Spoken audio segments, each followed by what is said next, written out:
السلام علیکم ورحمۃ اللہ وبرکاتہ۔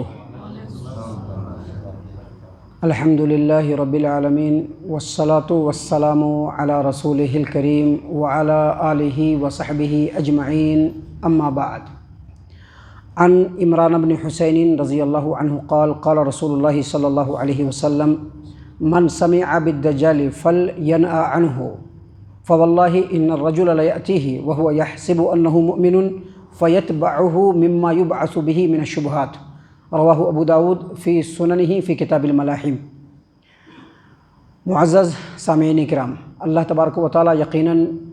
بے حد اور بے انتہا لائق تعریف ہے کہ اللہ رب العالمین نے ان گنت بیماریوں کو نازل فرمایا، اور ساتھ ہی ساتھ ان بیماریوں کی شفا یابی بھی اللہ تعالیٰ نے نازل فرمائی۔ یہ اور بات ہے کہ ان شفا یابیوں کا ہمیں علم نہیں ہے، تو جن لوگوں کو علم ہے ان کو اللہ کا شکریہ ادا کرنا چاہیے، اور جن کو علم نہیں ہے ان کو کوشش کر کے محنت کر کے ان بیماریوں سے شفا یابی کا علم بھی حاصل کرنا چاہیے۔ سامعین کرام، اسی طرح سے اس روئے زمین پر اللہ تبارک و تعالیٰ کی اس دنیا میں بہت سارے فتنے ہیں، بہت ساری آزمائشیں ہیں۔ ان آزمائشوں سے کیسے فیس کرنا ہے، کیسے ان کا مقابلہ کرنا ہے، اس وقت ہمارا کیا رول ہونا چاہیے، ان فتنوں سے ہم کیسے بچیں گے، شریعت میں اس کی بھی تعلیم دی گئی ہے۔ سامعین کرام، دجال کا فتنہ اس روئے زمین پر سب سے بڑا فتنہ ہوگا، اور جب اتنا بڑا فتنہ ہے تو یقیناً اللہ تبارک و تعالیٰ نے اس سے بچنے کے طریقے بھی نازل فرمائے ہیں۔ محترم سامعین کرام، اللہ کے رسول صلی اللہ علیہ وسلم کی تعلیمات کی روشنی میں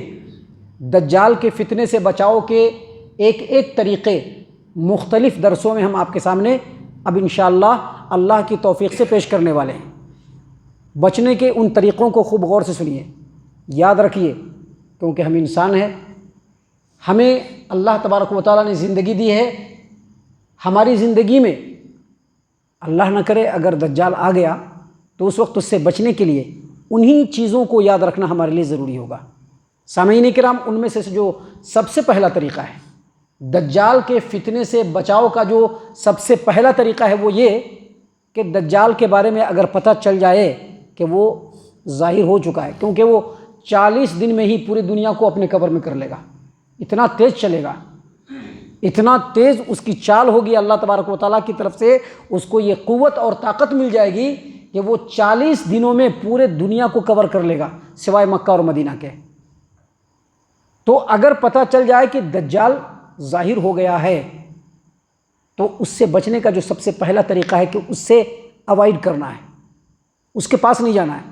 اس سے دور بھاگنا ہے۔ نبی اکرم صلی اللہ علیہ وسلم نے اس سلسلے میں تعلیم دی ہے۔ دیکھیے، سنن ابی داؤد کتاب الملاحم حدیث نمبر 6319، عمران بن حسین رضی اللہ عنہ روایت کرتے ہیں کہ نبی صلی اللہ علیہ وسلم نے فرمایا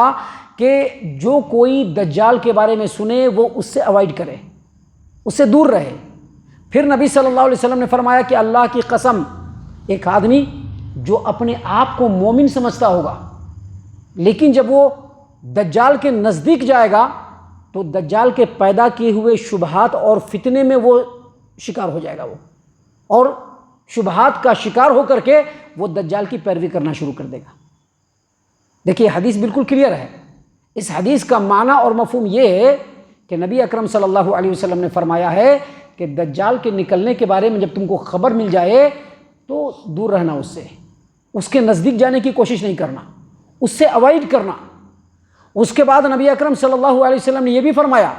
کہ ایک آدمی جو اپنے آپ کو بہت ہی مضبوط ایمان والا سمجھتا ہوگا کہ ہم بڑے مضبوط ایمان والے ہیں، لیکن جب وہ دجال کے نزدیک جائے گا، دجال کے قریب جائے گا تو وہ دیکھے گا دجال کو، اور بہت سارے فتنے کی شکل میں کرشمے وہ کرے گا۔ یعنی اصل میں وہ فتنہ ہوگا لیکن وہ بڑا کرشمہ ہوگا۔ کرشمہ کیا ہوگا؟ اس کو جادو کرتے ہوئے دیکھے گا، مردوں کو زندہ کرتے ہوئے دیکھے گا۔ جو دجال کی پیروی کرنے والا ہوگا، جو دجال کے فرما بردار ہوں گے، دجال اس کے لیے آسمان سے بارش برسائے گا، اس کو خوشحالی میں مبتلا کرے گا، اس کو مالا مال کر دے گا، اس کے کھیتوں میں ہریالی آ جائے گی۔ لیکن جو لوگ اس کی نافرمانی کرنے والے ہوں گے، اس کی مخالفت کرنے والے ہوں گے، وہ اس کی خوشحالی کو چھین لے گا، اس کو